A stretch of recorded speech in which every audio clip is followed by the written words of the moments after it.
So this thing turned out pretty freaking cool. Played with it a little bit. The gun blue holds up pretty good. But if you stab it into wood repeatedly, it kind of shines up. The good thing about that is you can always touch it up yourself. Anybody can do gun blue. All you need is like a $8 thing of gun blue and a can of oil. Most of y'all probably have a can of oil already, so if you buy something like this from me, that is. That's why I like to do finishes like that. If for no other reason than they are easy to fix at home yourself. I hated having black blades as a kid that I would use once or twice and then they would look like shit forever. Now, depending on your definition of looking like shit, this may look like shit to you, but I like the gun blue and scale, I don't know what else to call that, forged look. And this won't come off, basically. Down there, I had a little bit of oil on the blade and it didn't fucking blue. So we're gonna redo all the blue on this again.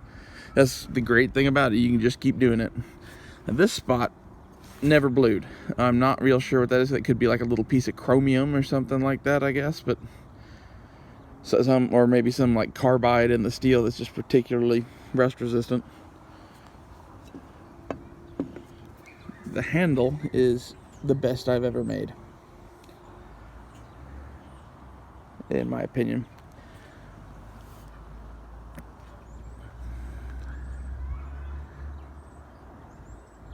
It's fucking gorgeous.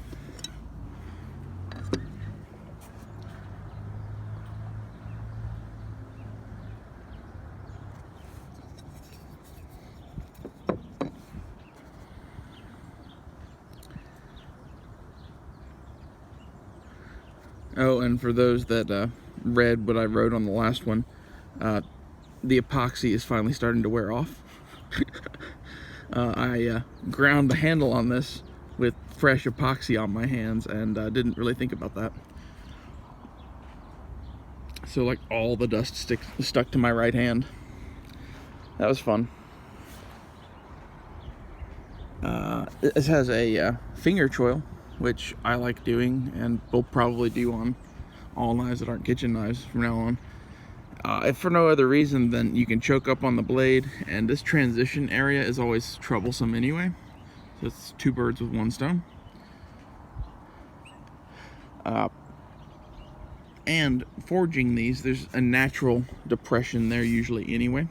So it's kind of like a threefold thing for me.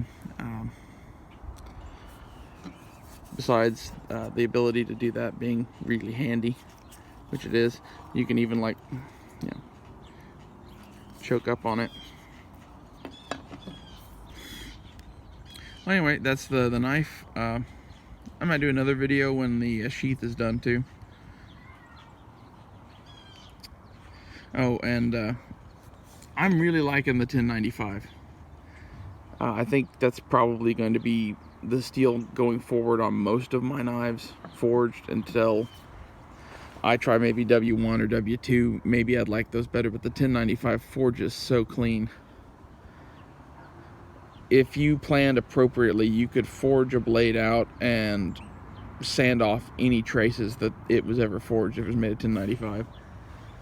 5160, in my opinion, is not as nice, but you'd have to have a much bigger piece to get through all of the pop marks and shit that stuff gets. Or maybe I'm just running my 5160 too hot, which is possible, but I don't know. I have some left, so we'll experiment around definitely before I rule it out. And it is really nice on like machetes and axes and stuff like that. So, well, anyway, that's enough of me rambling about steels and shit. So, I'm pretty happy with this knife. I think this is the best knife I've ever made. I figured I'd share it around. Thanks.